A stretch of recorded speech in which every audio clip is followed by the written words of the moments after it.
Good morning, good afternoon, and good evening, everyone. I am Sandy Dewar, an experienced advanced practice epilepsy nurse and researcher, currently on the faculty of the School of Medicine at Virginia Commonwealth University in the USA.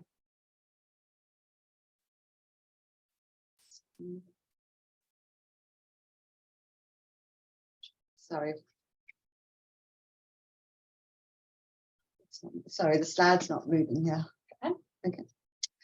So we are proud to welcome you to our first webinar of the nursing section of the ILAE. The ILAE nursing section serves to bridge and reinforce our collective efforts to improve epilepsy care across the world. Since the launch of the nursing section in May of 2022, we have grown quickly to over 650 members representing all 6 regions of the ILAE. Just a couple of housekeeping issues. Please mute your telephones during presentations and use the QA function to send your questions and comments. There will be a time after the presentations for discussions. And so with that, I would just say that in the series of webinars we are planning for this year, we will draw on the experience and expertise of nurses from all 6 ILAE regions around the world. The webinars are a key component of the strategic plan to develop the nursing section. They provide a platform to promote our work, to share ideas, and to learn from each other. Essentially, the webinars provide an avenue to voice the invaluable contribution of epilepsy nurses. The goal today is to provide a snapshot of some of the work nurses are doing to deliver and promote access to best care.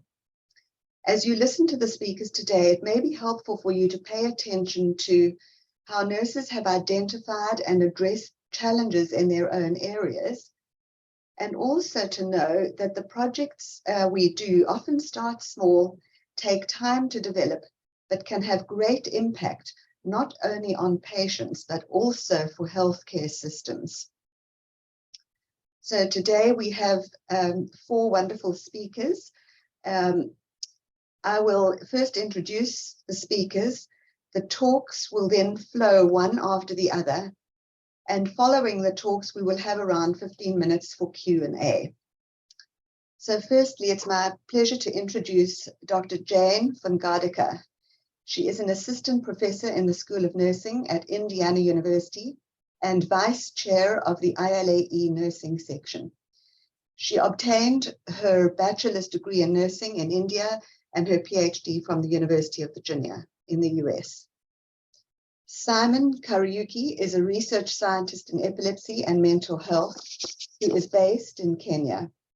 He obtained his bachelor's of nursing in Nairobi and his DPhil from Oxford University in England. Drs. Kariuki and van Gaudecker will share a presentation.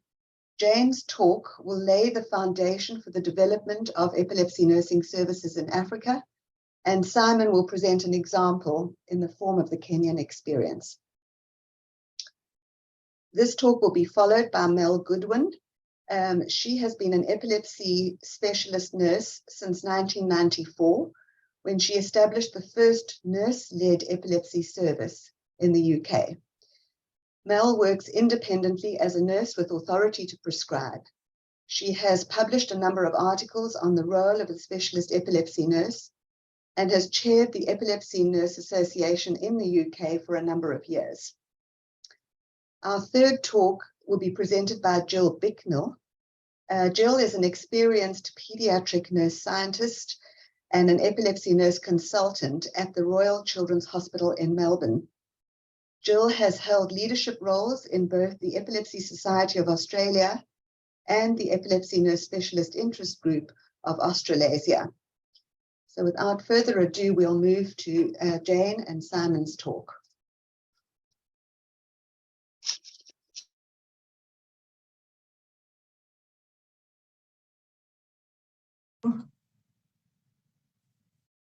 Thank you, Sandy, and thank you, ILAE, for this opportunity to present on the role of nurses in improving epilepsy care in Africa. Disorders of the nervous system are the leading cause of disability adjusted life year or DALYs, and the second leading cause of death globally, accounting for 9 million deaths per year. One DALY equal one lost life, one lost year of healthy life. The burden of living with neurological diseases are higher in low and middle income countries compared to high income countries. The global median of the total neurological workforce, which is defined as the number of neurologists, neurosurgeons, and child neurologists available in a country, is 3.1 per 100,000 population. Low-income countries report a median of 0.1 per 100,000 population compared with a median of 7.1 per 100,000 population in high-income countries. There are also considerable disparities among the World Health Organization regions, with the European region showing a median neurology workforce of 9 per 100,000 population, while Africa and Southeast Asian region report figures such as 0.1 and 0.3 respectively, which is far below acceptable levels. The high burden associated with neurological disorders is compounded by profound health inequities. For example, nearly 80% of the 50 million population living with epilepsy live in low and middle income countries. The map on the right shows the global distribution of epilepsy. The darker the shade, higher the prevalence of epilepsy. The disease contributes to 0.6% of global burden of diseases. As we all know, seizures are unpredictable and result in physical, behavioral, social, financial, emotional challenges. Epilepsy can be financially burdensome at individual level due to lost wages and unemployment, and at the societal level due to treatment costs. Moreover, epilepsy stigma and accompanying discrimination can be worse than the disease itself. The mortality can be threefold higher generally among people with epilepsy compared to general population. And it can be up to 37 times, the people with epilepsy can be 37 times likely to die in low-income countries compared to high-income countries. Epilepsy-related deaths and complications are directly linked to untreated disease. 70 to 80% of patients with new onset epilepsy will respond well to medication and can be seizure-free with first-line cost-effective anti-seizure medication. Treatment gap, which is the number of people with active epilepsy and not on treatment or are on inadequate treatment. The consequences of living with the disease is worse when it is not treated. And it is reported that in Africa, treatment gap can be as high as 100% and low as 22%. There are several contributing factors to treatment gap. It could be because of inaccurate belief about disease and its treatment, stigma and discrimination related to disease, healthcare costs, which can be indirect and direct costs to access treatment, availability of resources. It may be that there are no specialists and in most cases, specialists are not required, or access to essential medication for neurological disorders, which is low in primary care setting. Although effective anti-seizure medications are available in all countries, there are difficulties with supply quality and recommendation. Access to trained professional is a major concern in most of the African countries. You can read more about these contributors in the epilepsy report titled Epilepsy, a Public Health Imperative, which was released by ILAE, IBE, and WHO in 2019. The ILAE nursing section recently conducted a needs assessment survey among nurses caring for patients with epilepsy across the globe. 27 nurses from 6 African countries participated in the survey. I'm not going to present the entire findings here, but this slide shows the barriers and challenges of epilepsy care as reported by participant nurses. You can see among the most important barriers reported are stigma, access to anti-seizure medication, financial constraints, access to specialists, and inadequate resources. Our team conducted a cross-sectional survey in 22 countries among healthcare professionals caring for persons with epilepsy. We explored the barriers in accessing care during the acute phase of the pandemic and the main concerns since the pandemic. Reaching a physician was the most biggest barrier identified during the pandemic. And disruptions that contributed to reaching the healthcare facility were the main concerns since the pandemic. All these suggest that it is critical to bring care closer to home and improve access to care for patients with epilepsy. Training different levels of healthcare professionals, including nurses, can help address the gap. Thank you very much for this opportunity to present in this important meeting. And I would also like to appreciate Jane very much for providing that important overview on the situation of epilepsy and also the challenges of epilepsy care in low and middle income countries.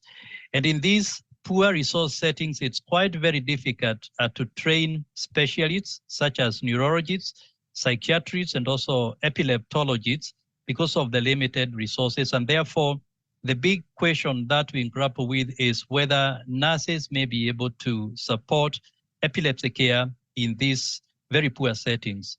But I think the answer is provided historically based on the epilepsy manual that was developed in the year 2002 by the International League Against Epilepsy in collaboration with the World Health Organization.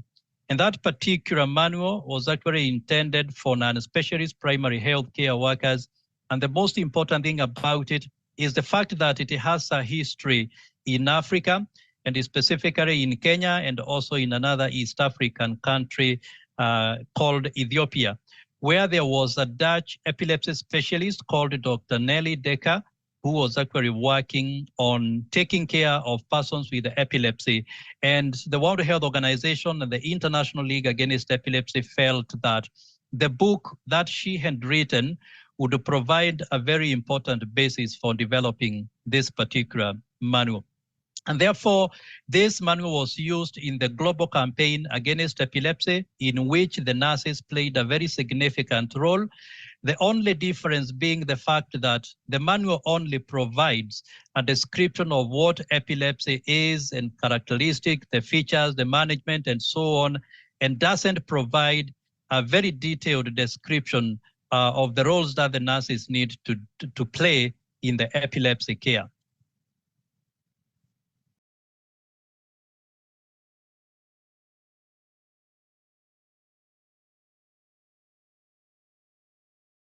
So that's effort on the role of nurses in epilepsy care has actually continued over the years, and it can be demonstrated appropriately by the invention, or rather the launch, of the World Health Organization Mental Health Gap Action Program, which was launched in the year 2010.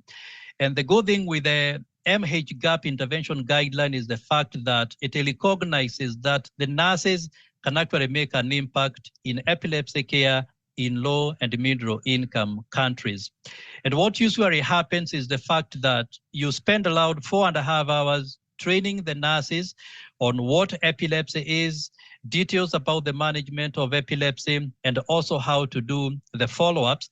And then you provide them with an algorithm which they can be able to use to identify the problems that an epilepsy patient is experiencing and the symptoms, and then make a decision as to whether that is epilepsy or not, and then also make an informed decision about treatment. And if you look at the figure provided on the right-hand side, you can see in number 3, there is an option for the symptoms being presented by the patient being epilepsy, if it is actually 2 unprovoked seizures. If it is epilepsy, then you can manage it as epilepsy. And if it is not epilepsy, then you can advise a nurse to wait and do a 3-month follow-up to establish whether it is epilepsy or not. But the MHGAP guidelines has actually increased its impact in low and middle income countries because based on a recent systematic review, it has been used by over 90 countries, and it actually continues to become very popular because a version 2 of it has actually been developed based on the empirical evidence that has actually been coming up from the literature and also based on expert opinion. But the role, or rather the utility of the MHGAP in the management of epilepsy by the nurses specifically has actually not been robustly evaluated, and therefore there is a need to conduct several community-based studies in the future to be able to establish its feasibility in the future.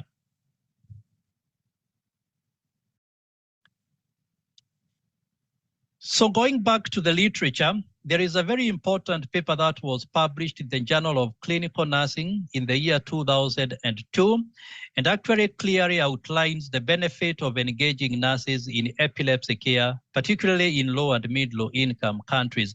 And there are several reasons why nurses are beneficial in epilepsy care. And the first one is the fact that they are able to provide holistic care, which is consistent with the World Health Organization definition for health, which factors in emotional health, physical health, and also social health. And as many of you may know, many of the nurses are working in outpatient departments, and therefore they have the capacity to triage the patients that are coming forward through the outpatient department so that they can correctly identify those with epilepsy and refer them for care. And that one usually reduces the economic burden of managing epilepsy, because sometimes if the cases are incorrectly identified, then you may have a situation where a lot of resources are being spent on investigations which are not very necessary. On the other hand, nurses are very useful in extending the care of patients with epilepsy beyond the hospital and beyond the clinic, whereby they can be able to support the families and the caregivers of these patients, and also in some other instances offer some rehabilitation care at home. But I think this paper actually appreciates clearly the challenges that the nurses face. In the first instance, there isn't a very clear career trajectory for the nurses after they complete their diploma training, for instance, here in Kenya. Yet you find the nurses playing a very significant role in innovative care, and they're actually being adapted to perform various pieces of care in the healthcare settings. So I want to highlight the situation of the nurses in the country where I work in Kenya. And this is according to the Kenya Health Workforce Report of 2015. And like you can see in the table that I'm providing there, the largest number of healthcare workforce in Kenya are the nurses, starting somewhere at around 60,000, which is so enormous compared to the doctors, who are just about 10,000. However, we need to appreciate the fact that if you were to compare the ratio of the nurses to the patients with the recommendations to address the Sustainable Development Goal needs, you'll probably need about 440 nurses per 10,000 population. And therefore, the figure which you are talking about here of 10 per around 10,000 population is actually very small. And if you are to use the nurses in Kenya, then you'll have to address a lot of challenges, which include training them so that to be able to manage epilepsy, because the training on epilepsy is not included in the curriculum.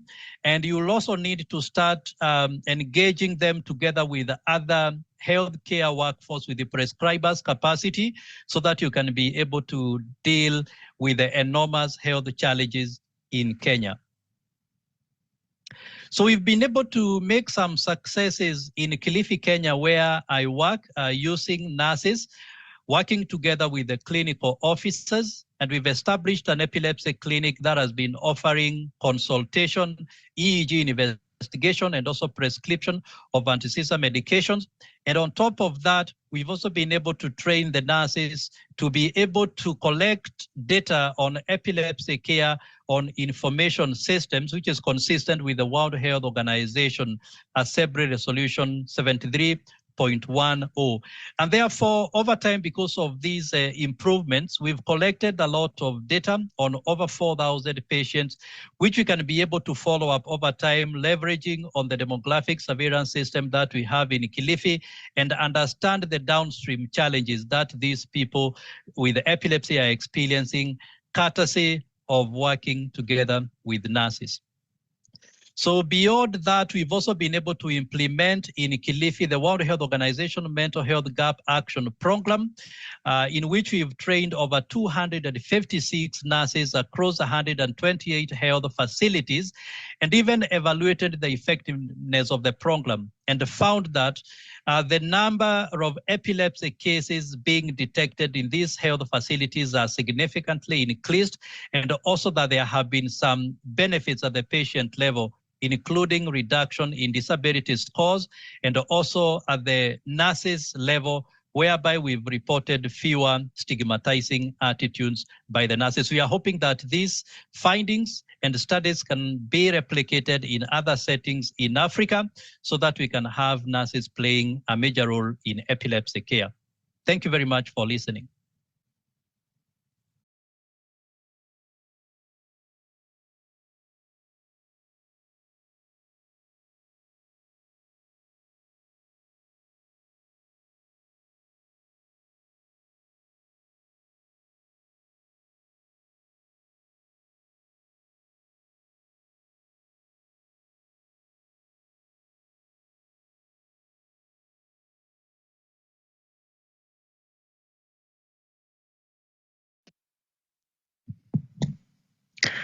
Thank you for the kind invitation to speak to you all.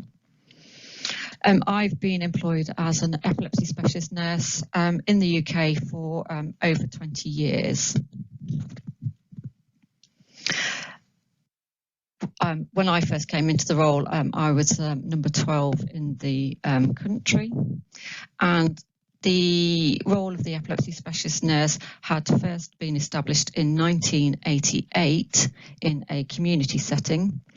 The development of the roles were across paediatrics, learning disability and adults, and developed in an ad hoc manner. Often specialist nurse roles are developed for long-term health conditions, such as that of epilepsy.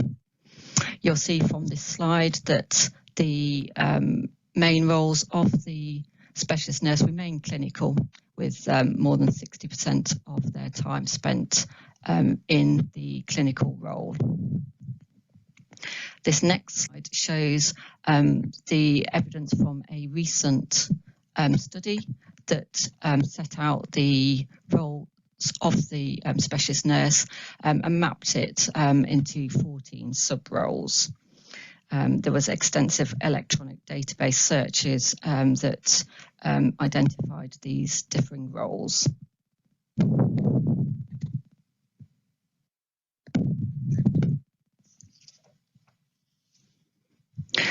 People with epilepsy report great value that they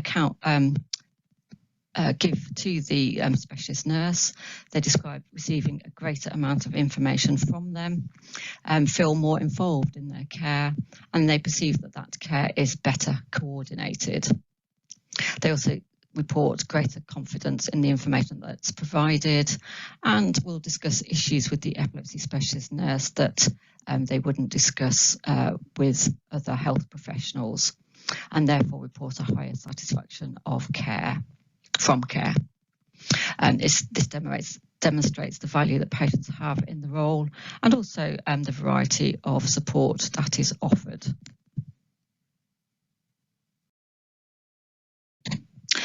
Counselling and support is one of the other sub-roles identified, and patients report it's easier to learn about their diagnosis from the epilepsy specialist nurse.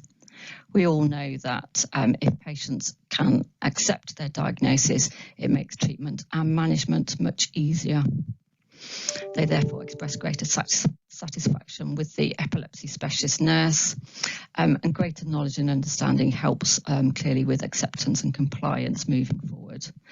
This counselling and support is given not just to patients with epilepsy, but also across carers, family and paid carers.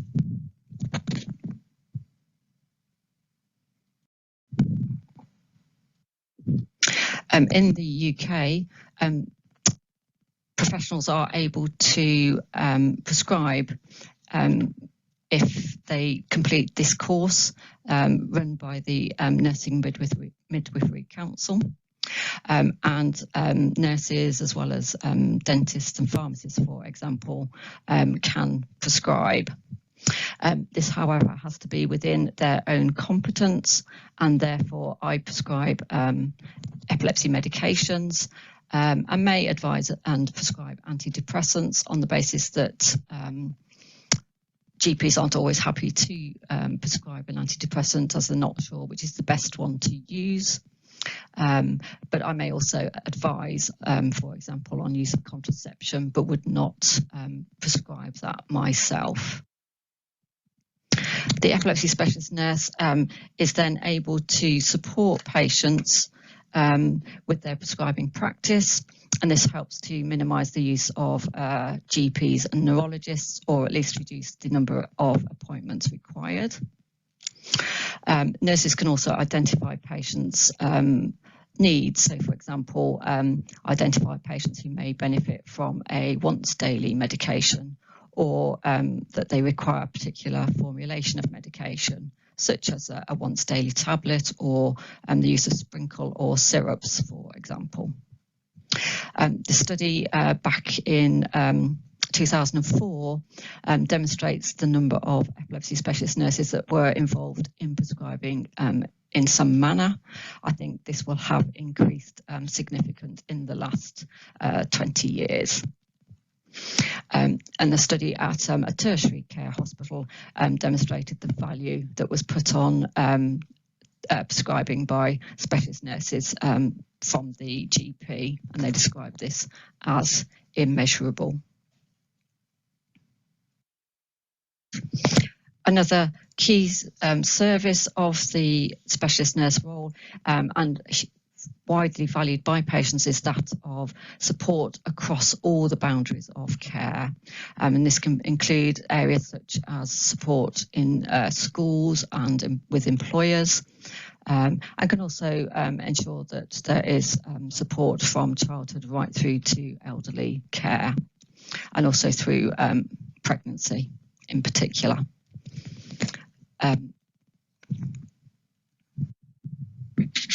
Another key aspect of specialist nurse practice is the use of the telephone helpline. This allows quick and easy access to expert advice. This is a good way to monitor progress, and complex medication changes can be monitored and changed or advised. This helps to improve continuity of care and helps build patient confidence. So if there's a patient who's particularly anxious about changing medication, by accessing quick telephone advice and support, this can be monitored closely and therefore give patients confidence to proceed. This is also a way to monitor seizure activity, and patients can report seizures. It's also a good way for the specialist nurse to motivate and help those patients who are perhaps less able to access support. The epilepsy specialist nurse telephone clinic is a more regimented clinic with set appointment times and notes. This was clearly developed in the COVID pandemic, and patients have a designated appointment time that is carried out over the telephone. A lot of patients like this service because it means they don't have to leave their employment, don't have to travel, which is clearly difficult for some of our patients. A large geographical area can be covered and it can be less expensive. However, I think there are some patients who can be missed by this type of service, and in particular, patients with learning disability or in care homes can sometimes perhaps be missed and not seen. Epilepsy specialist nurses carry out a number of specialist clinics, and that may cover first seizure clinics, which can ensure there's no delay in treatment and can therefore minimise risks. Epilepsy specialist nurses also carry out obstetric clinics and often manage very refractory patients. This means they can build a long-term relationship with the patient and their family, and then often have good knowledge of treatment options that have perhaps been tried and therefore aren't repeated. Epilepsy specialist nurses may also refer to tertiary centres for further investigations, such as epilepsy surgery. This also provides a seamless service for patients and may lead to needs beyond exclusively disease management being met. So the epilepsy specialist nurse builds a long-term relationship with the patient. They have empathetic listening and holistic approach to patients. And this is not just patients, but maybe their families, carers and paid carers as well. This, as I say, builds a long-term relationship and therefore may enable the epilepsy specialist nurse to pick up changes such as changes in mood that perhaps patients don't necessarily recognise themselves or discuss. And it's also a good way for nurses to challenge patients who perhaps accept their lot when we feel that they could benefit from further treatment change, but alternatively can encourage those patients to know that this may be as good as we can achieve. So therefore acceptance. So finally, in conclusion, the epilepsy specialist nurse provides a holistic approach to epilepsy care. It's valued by patients and carers, may improve access to services, and the roles are diverse. But it's important that we innovate to continue to improve services moving forward. Thank you.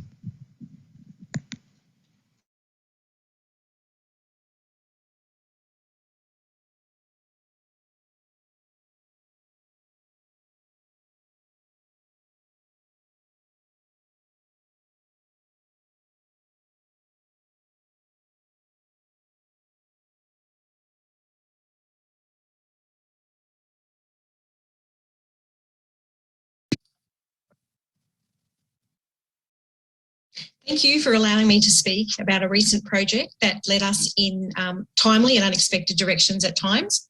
It's a project that involved improved access to the ketogenic diet therapies for children and adolescents. I will talk about a ketogenic diet briefly and what that actually means, how our ketogenic diet therapy project started, what our ketogenic diet therapy project led to, and how we developed a business case, the overall outcomes, and some key learning. So a ketogenic diet therapy is a high-fat, low-carbohydrate diet. It traditionally involves a classical diet, which is at a 3:1 or 4:1 ratio. Can also use a modified Atkins diet, the MCD diet, or the glycemic index diet. Typically, our dietitians and nurses help families to develop recipes and to be confident and monitoring, recording blood and urine ketones for the whole diet management.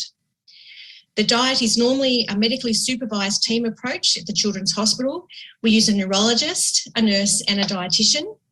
It is used in the treatment of epilepsy syndromes, commonly the infantile epileptic spasm syndrome, myoclonic atonic epilepsy and Dravet. And of course, children with refractory epilepsy are able to participate in our program as well. Children who have the glucose transporter deficiency syndrome will always be involved with our team until they reach adulthood, and then they'll move on to adult centres. For anyone who would like to have any more information about a ketogenic diet therapy, please look at this Epilepsy article that will give you the updated. So how did our ketogenic diet therapy start?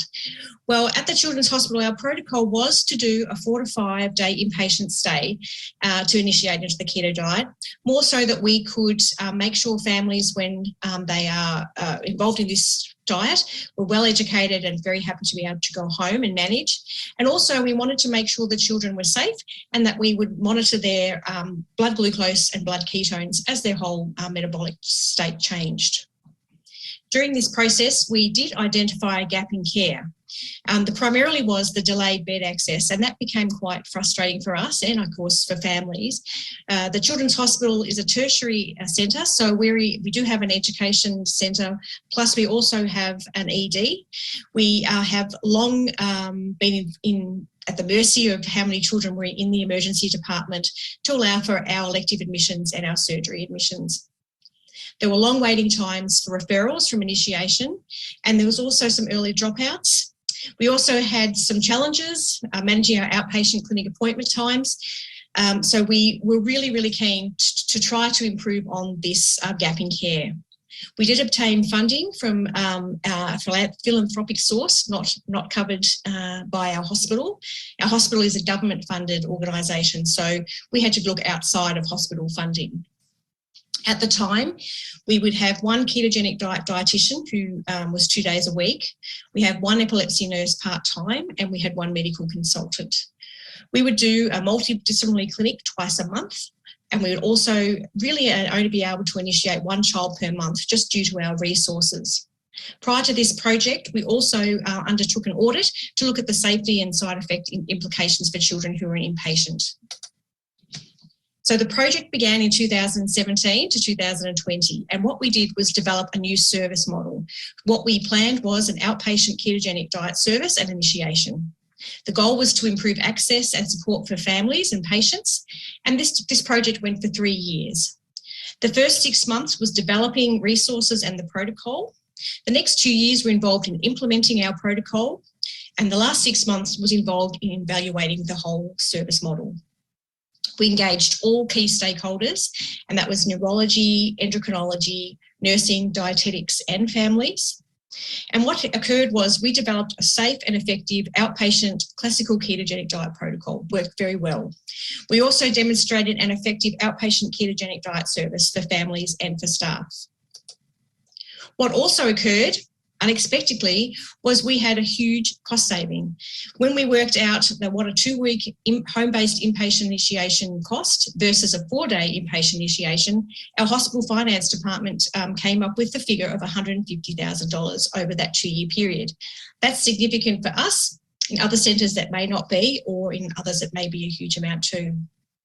It also showed that we allowed access to care. There were increased patient numbers and improved access on waiting times. So the next step from this project was to develop a business case for extra funding for a year to demonstrate how effective our patient service could be and how we could make cost savings to the hospital. So the business case ran from December 20 until December 2021. We were planning to do the initiation of 12 children, and that we would have a dietitian 3 days a week and a 1 day fully funded nurse. We excluded children who were under 2 years old, who had glucose deficiency syndrome, or had a modified Atkins diet, or other complex medical needs were identified for these children. What did occur was that we successfully initiated 16 children, and also in that same year we had 5 families who were also educated. They were in the criteria that had previously been excluded. So we had 21 children for the year, and to be honest, most of them were done in the first half of the year, and it all occurred when we were having full restrictions for the COVID pandemic. So it really was a very challenging time for us, a challenging time for families as well. But we got through all that situation, and it allowed for home-based initiations to go ahead. They would not have occurred if we'd had to do inpatient admissions. And to be honest, I think it would have been over a year delay in children getting therapy for a ketogenic diet during that period. So overall, our project, it identified key practice implications. And one of them was that we successfully initiated children in an outpatient setting. And it also involved the formation of a nurse-led dietitian clinic as well for managing these children. That had previously not been part of our protocol. We also secured permanent funding for a dietitian and nursing hours through our business case. Fantastic. For patients and families, there was no waiting times now for the initiation of the diet therapies. We went from a 6-month to 3-week period, which is very significant and allowed greater access for our families. New patient consultation appointments were available, and also families really embraced and preferred the implementation at home. It was more, that was less disruptive and more beneficial for them to try to do this in their home setting. From a professional level, it enabled this project and research allocation time, and we also were able to do a presentation at an international symposium. It also demonstrates that allied health and nursing projects have benefit and merit. For those who are interested, this is the symposium where we presented our information. So from our project, the key learnings that we came across were: you have to use clinical challenges as an opportunity for new ideas. We were all very frustrated about some of the challenges to make children be able to initiate in a timely way, and look where this eventuated. If you've ever thought, I'm too busy to see all my patients, or I haven't got enough time to complete my work, then maybe use that opportunity to create a new way of doing things. I advise you to start a small project that's within your capacity. And also, if you have the opportunity to obtain funding to go to a conference, that's an ideal situation to also see what other colleagues are doing around the world or the country. Scope out other projects that may impact your numbers. Coincidentally, while we started our project, cannabis became available in Victoria in a special compassionate access scheme program. And so families did know that they would be potentially eligible for cannabis at some time period. So even though families would come to be educated and were keen to hear about it, not necessarily did they continue with the program and actually start the diet. They were wanting to wait and do the cannabis first. Certainly, you need to meet with key stakeholders and have lots of brainstorming, because you never know where those ideas may go. Keep networking with all your colleagues around the world and in your home countries, and never ever stop trying to improve your practice with your families and your clients. Thank you very much for listening to me today. And I'd also like to mention our ketogenic diet team currently, and also acknowledge Helen and Katie, who were dietitians involved in our project at the beginning. Please see my photograph here. During COVID and even these days now, this was the track opposite my house that allowed me to get out, clear my head and just think in peace. So I wish you a happy new year. Thank you.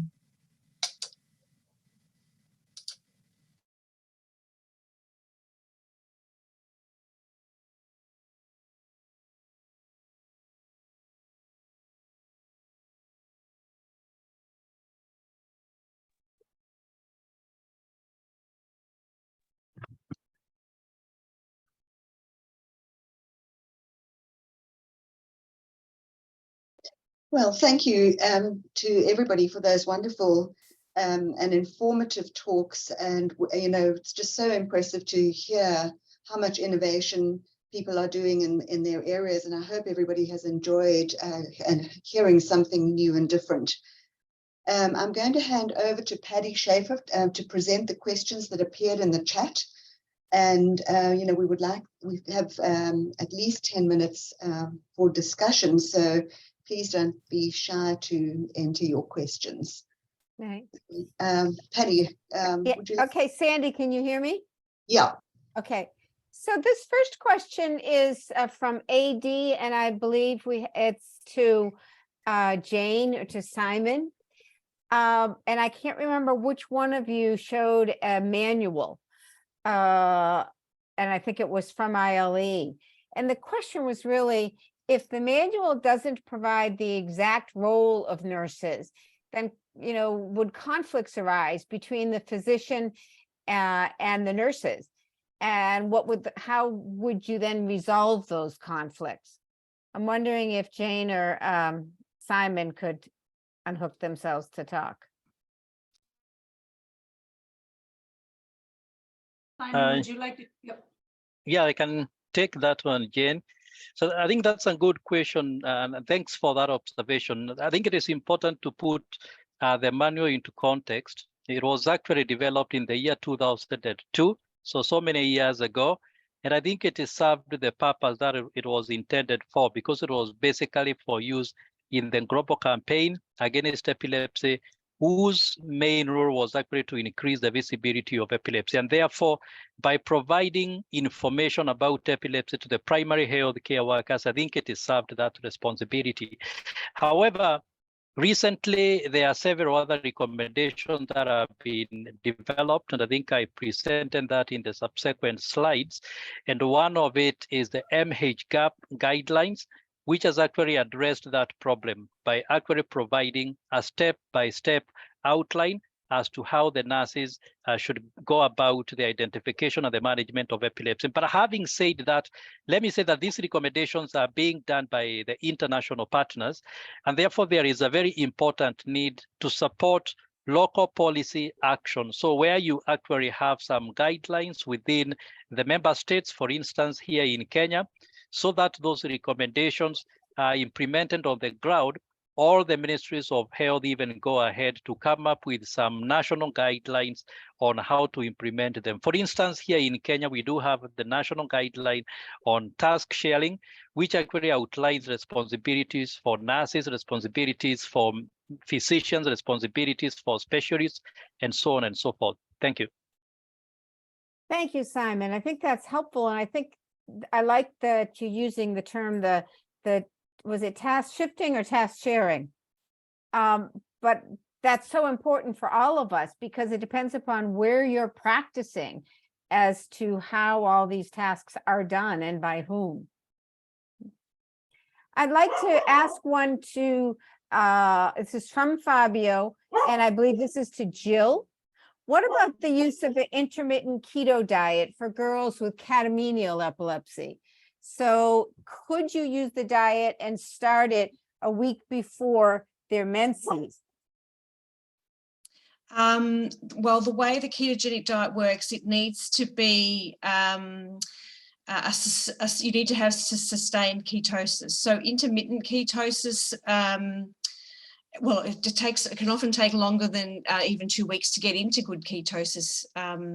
So having to go on and off wouldn't necessarily be practical. I have to be honest, we haven't researched this as any part of our treatments with our girls. I don't think it would work because of that fact. And wouldn't that be the same for the other dietary therapies as well, modified Atkins and low glycemic? Yes, correct. Yes, because the way this diet works is you have to have a sustained ketosis level, and by having extra carbohydrates and these fluctuating, it's not sustainable, and I don't think it would give any good benefits because of that fact. All right. Let me ask Mel a question first. Can you tell us how your nurse clinic is funded? Is this a fee for service paid by insurance, or does the National Health Service support the nurse? So in the UK, the vast majority of health is nationally funded through the NHS. So it is a nationally funded service. You find that the provision of epilepsy care does vary a great deal across the country, and often is led by local impetus, whether that's through a clinician or through patient groups. Yeah, so it can be very patchy across the country, but centrally funded, and there's no charge to patients. Okay, thank you. And sorry, my dog's in the background. So here's another question about the ketogenic diet. The concern is that in India and many other developing countries, that there are physicians and other specialists are against the use of the ketogenic diet, as it's costly to use, and it might not be applicable for all patients. So do you have any comments about that? And maybe Symon and Jane could comment in on the use of dietary therapy too in developing nations. Sure. Well, I'm not actually sure why they would think that it's very expensive. I know obviously we're changing what families eat, and there may be increased costs from that a little bit from that point of view, but we're not needing to use specialized products. And if families do need to like use a formula, for instance, if their child is peg fed, then that's subsidised by the government. In fact, that formulation is actually cheaper than families purchasing that, from their supermarket or chemist. So the families do need to have, I guess, scales and some other products that can help make sure that all the fats are taken off where they're cooked and given on a plate. But it's not a huge outlet. I really don't understand why the physicians would think that, actually, unless they're thinking maybe monitoring supplies might be expensive in the other countries as well, because you obviously do need to do a level of monitoring with either finger pricks for the blood ketones, or you're using urine strips. So unless that's prohibitive as well. Yeah. Jane or Symon, do you have any comments on use of dietary therapies? I'm wondering whether modified Atkins or low glycemic without the need for as much monitoring as a strict keto might be more useful.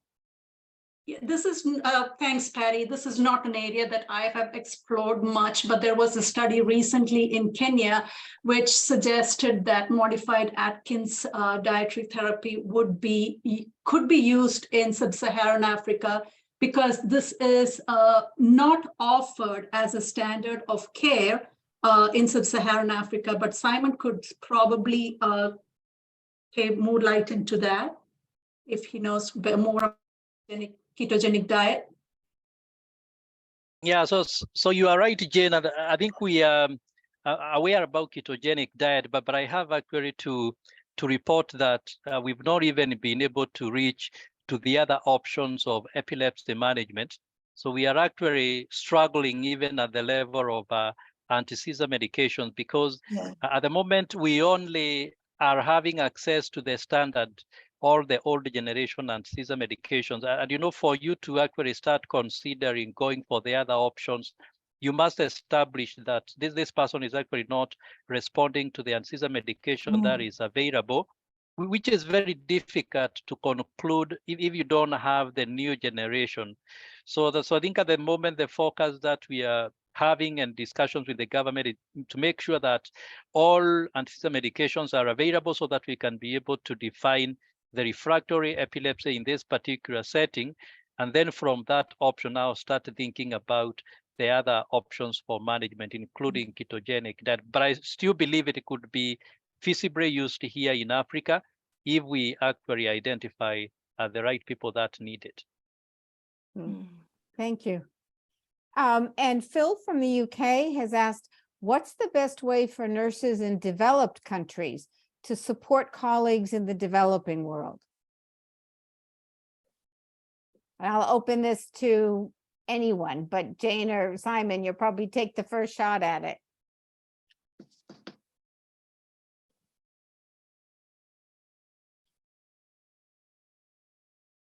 So that I think probably this forum is already addressing that, because we have been so very much isolated, and actually the partnership that we are seeing nowadays, for instance, the work that we are planning with Jane, the partnership that we are having with ILAE, and also the international funding mechanisms that are coming to Africa at the moment. I remember there was a question that was asked, how do you support your work at your epilepsy clinics?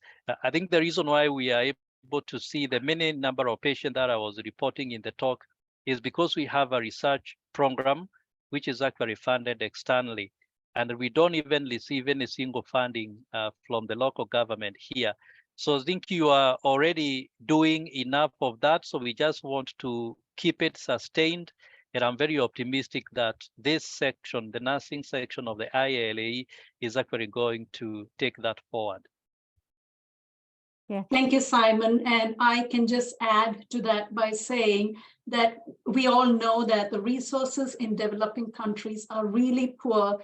And it's not just by funding alone, there are other resources like educating nurses in resource poor setting, sharing the resources that we have with nurses in the developing world would be an added benefit. Yeah. So thank you both. And I just want to echo, I think this is just our first webinar and an opportunity to be listening and hearing from each other.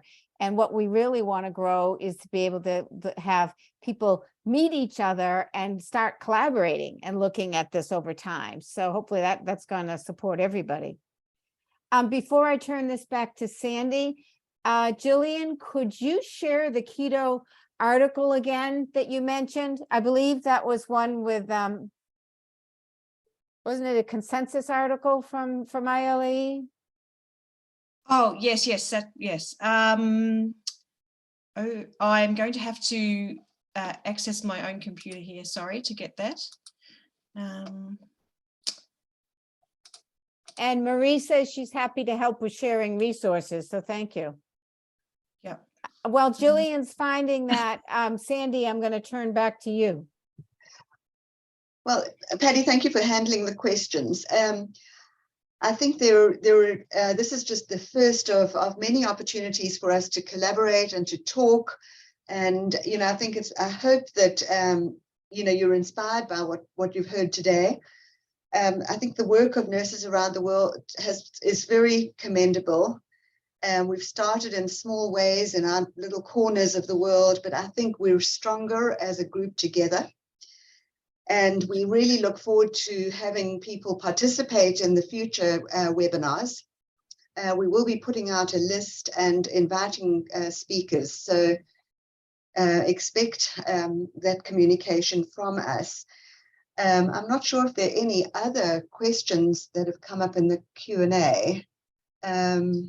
So just to speak up, I mean, if people can see on the slide right now, the article, the lead author is Eric Kossoff, K-O-S-S-O-F-F, and it's in Epilepsy Open, 2018, volume 3. Yes, this is a follow-up on recommendations for, I guess, the optimal clinical management for children. We did have, there was a previous consensus, and now this is the updated one. Right. Thank you. I'm happy. Yeah, and I'm happy to stop sharing whenever someone tells me. But Eric Kossoff, I guess, has been like a leading ketogenic diet publisher. So the Johns Hopkins team have been, I guess, the world leaders. We're all following. So I'll stop sharing. I would just add that if there are any other lingering questions or things you think of later on, feel free to reach out to any one of us. Our email addresses are easily available on the ILAE website, and we'll make sure that you get your questions answered, or if there are articles that you would like sent, we can easily do that too. So I just want to see whether any of our speakers have any last minute thoughts they'd like to share. Any